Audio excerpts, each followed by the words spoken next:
시편 105편은 시편 제4권을 마무리하는 시로서 시편 105편과 106편을 나란히 놓고 볼 수 있는데요. 시편 105편의 시는 이스라엘의 역사를 기억하면서 살아계신 하나님의 약속이 어떻게 이루어져 갔었는지 그 과정에 대해서 말합니다.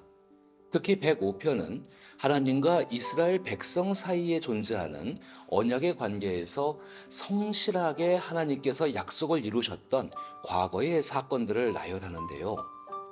아브라함으로부터 시작하여 이삭, 야곱, 그리고 그의 후손들에게 하신 약속을 이루시기 위해 하나님께서는 그동안 어떤 구원 활동을 이루셨는지 역사적인 사건을 회고하면서 언약 안에 계신 성실하게 약속을 이루시는 하나님께 초점을 두고 있습니다. 그리고 이어진 시편 106편은 그 언약 안에 있던 자신들의 모습을 성찰하며 역사적인 회고가 단순히 기억에 머무는 것이 아니라 현재의 우리 상황에도 동일하게 역사해 주시길 바라는 간절한 마음과 신앙인들의 즉각적인 변화에 대한 기대를 가지고 기도하며 시편 제4권의 시 모음집을 마무리하고 있는데요. 먼저 시편 제4권의 결론에 해당하면서 언약의 성실하신 하나님을 기억하는 105편의 시를 통해 삶의 혼돈과 고통이 가득한 삶을 살아가는 오늘날의 우리 신앙인들이 하나님 안에서 어떻게 소망하며 살아갈 수 있는지 함께 묵상해 봅시다.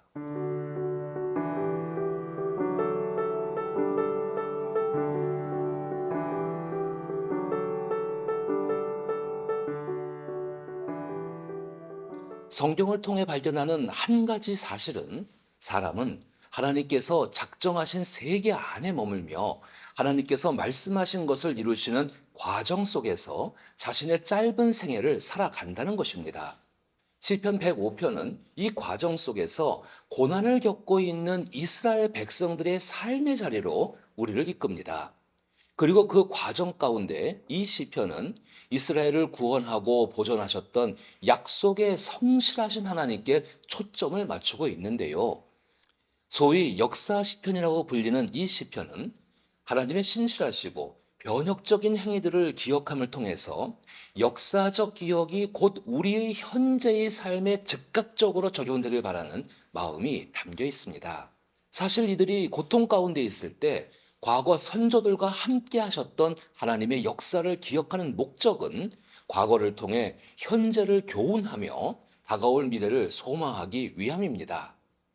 다시 말해 하나님과의 언약적 관계 안에 있다는 이 사실을 기억하면서 현재의 고통을 해석하고 다가올 구원과 회복의 때를 맞이하기 위한 준비와 같은 것이죠.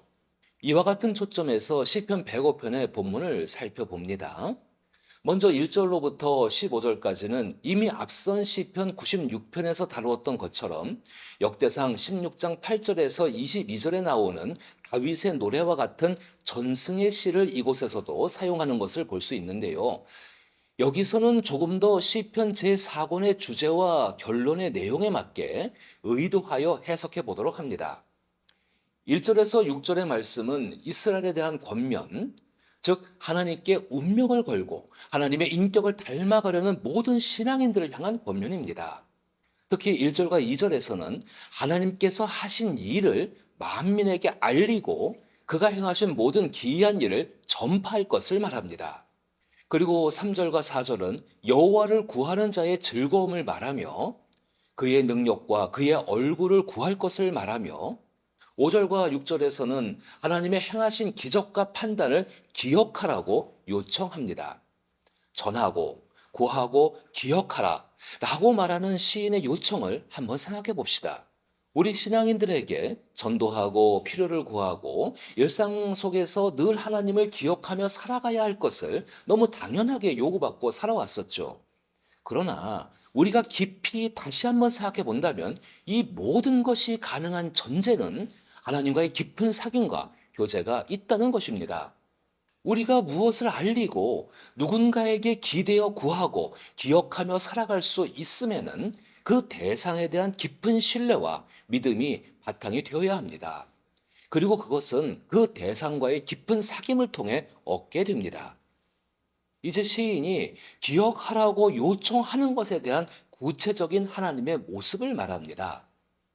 특히 7절에서 11절까지의 말씀은 시편 제4권에서 다루고 있는 하나님의 다스리심, 우리가 하나님을 새 노래로 찬양해야 할 이유에 대해 영원한 약속의 성취자로서 하나님의 인자와 성실을 요약합니다.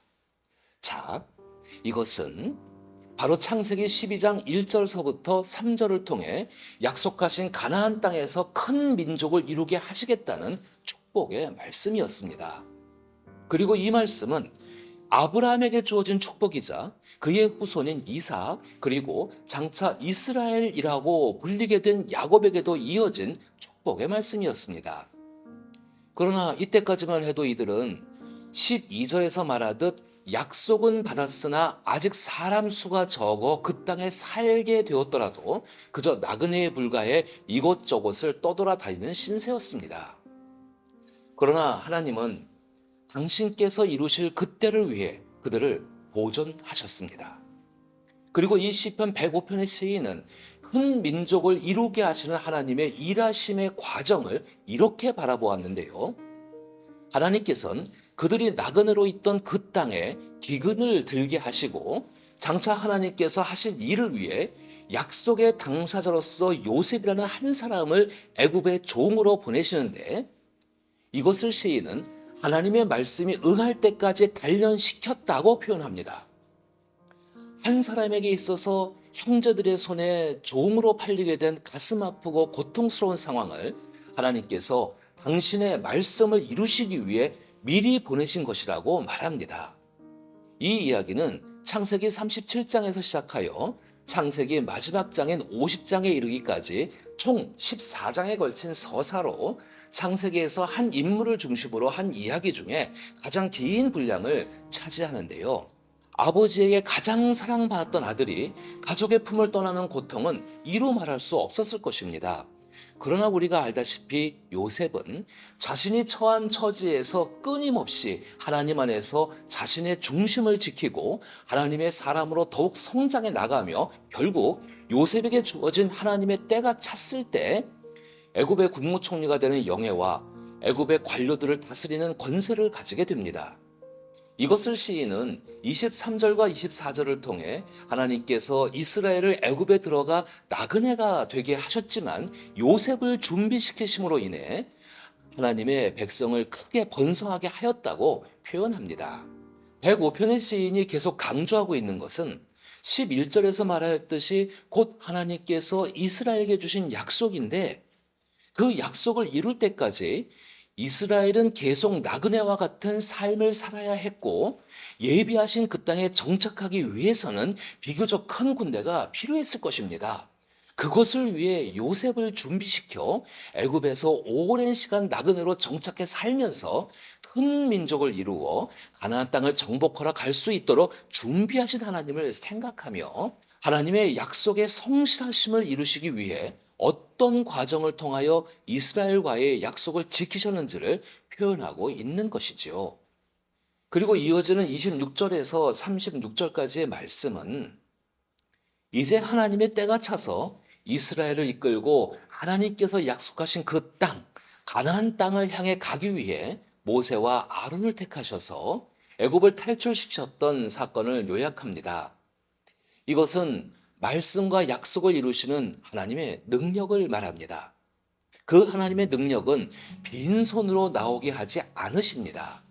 출애굽 당시에도 이들은 은과 금을 가지고 나왔지만 바벨론 포로에서 돌아올 때도 하나님께서는 성전 재건을 위해 여러 가지 측면에서 예비하심을 볼 수 있습니다. 그리고 하나님은 하나님의 뜻을 이루시는 과정에서 여러 고통의 시간들을 보내야 하는 이스라엘 백성을 하나님의 선하신 인격 안에서 보호하셨습니다.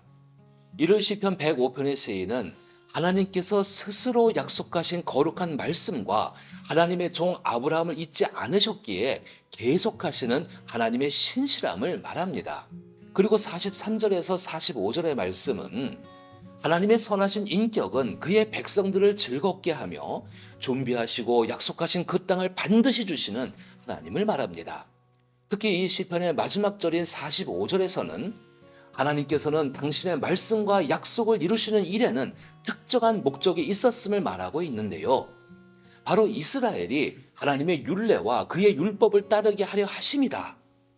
다시 말해 혼돈의 세상에서 하나님의 창조 질서와 그 목적대로 지으신 참 형상을 회복하여 태초에 인류에게 주셨던 참 하나님의 형상의 모습, 생육하고 번성하고 다스리라는 하나님의 창조적 형상을 회복하기 위해서 우리에게 하나님 나라의 질서를 가르쳐 주셨음을 말하는 것입니다.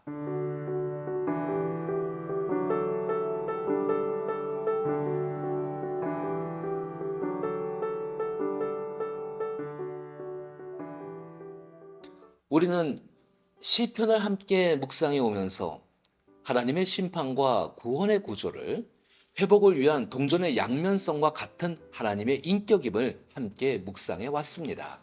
특히 시편 제4권의 시들은 바벨론의 포로가 되어 나라를 잃게 되고 민족이 흩어져 살게 되는 아픔을 경험하면서 그들이 경외하며 섬겼던 하나님의 인격과 그분과의 관계에 대해 돌이켜 생각해 보며 성장하게 되는 계기가 되었음을 알 수 있습니다. 특히 고난에 대한 삶의 자리에서 그들은 하나님 안에 있다는 느낌, 하나님의 실존과 하나님의 역사하시는 것을 간절히 바래왔기 때문에 과거 선조들로부터 전승되어 왔던 하나님과 이스라엘 사이의 약속과 구원사를 통해 예레미야와 같은 선지자를 통해 미리 약속하신 그 회복의 때를 소망하며 기억을 통한 현재 우리 삶에 동일하게 역사하실 하나님을 기대합니다. 이것은 과거의 사건을 기억함으로 암울한 미래를 소망의 현재로 살아가게 하는 힘이 됩니다. 우리는 성경을 통해 한 가지 발견할 수 있는 사실은 눈에 보이지 않고 타 민족사에 보이신 하나님의 역사성을 우리가 매주 주일의 예배 가운데 설교로 듣고 우리 삶에서 성경을 통해 하나님의 말씀을 묵상하는 것이 나의 삶에 어떤 유익이 되는가에 대한 답입니다. 성경은 우리에게 하나님의 살아 역사하신 그 과거의 역사성을 기록하여 기억하게 하는 목적이 있습니다. 그 기억은 바벨론 포로기에 있던 이스라엘이 과거 출애굽을 이끄셨던 하나님을 기억하며 현재의 고통을 해석하고 미래의 역사하실 하나님을 소망하며 기다릴 수 있었듯이 우리 또한 성경을 통해 과거의 역사가 그리고 불안한 우리의 미래가 현재가 될 수 있다는 소망을 우리에게 줍니다. 이것이 바로 시편 1편에서 말하듯 하나님의 말씀을 주야로 묵상하는 자가 누리는 복 중의 하나입니다. 그리고 오늘날 예수 그리스도를 구주로 믿고 살아가는 우리에게 성경은 하나님이 우리와 함께 하신다는 임마누엘의 신앙을 예수 그리스도라는 한 사람의 삶으로 우리에게 선물로 주셨습니다. 하나님께서 우리와 함께 한다는 것은 우리가 어떤 상황 가운데 있든지 낙심하고 좌절하지 않을 것은 이 시편들이 향하고 있는 결론처럼 하나님의 약속은 결코 파기되지 않았으며 하나님의 방법과 때와 하나님의 선하신 인격 안에서 반드시 이루어질 것을 말하고 있기 때문입니다. 따라서 우리는 하나님 스스로 말씀과 약속을 이루시는 일 속에서 하나님을 사랑하며 자기의 삶을 살아낼 수 있습니다. 마치 주 예수 그리스도께서 그 삶을 살아내신 것처럼 말입니다. 우리도 이런 삶을 살 수 있습니다. 성령이 그 삶을 도우시기 때문입니다. 자, 이제 우리도 용기를 내서 이런 소망을 가지고 그 삶을 성령의 도움으로 살아낼 수 있기를 나사렛 예수의 이름으로 축복합니다.